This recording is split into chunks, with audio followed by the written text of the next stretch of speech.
On a cold, foggy night in Grubbs Corner, West Virginia, a young woman named Emily decided to take a shortcut through the old, abandoned forest to get home. The forest was known for its eerie silence and the strange occurrences that locals whispered about.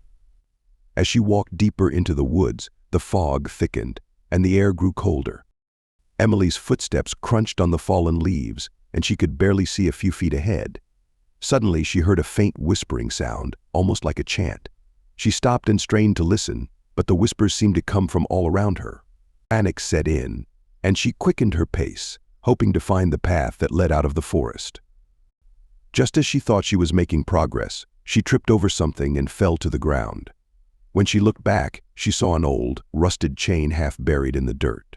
It looked like it had been there for decades. As she stood up, she noticed the whispers had grown louder, and now she could make out words, "Join us.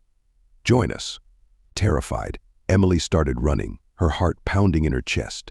She could feel the presence of something following her, getting closer with every step. She stumbled upon an old, decrepit cabin and, seeing no other option, ran inside and slammed the door shut. The whispers stopped abruptly, replaced by an eerie silence.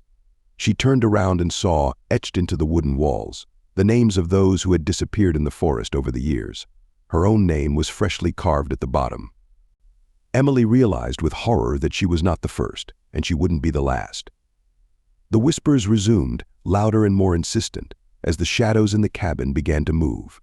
The last thing she heard before everything went dark was the chilling chant, "Join us, forever."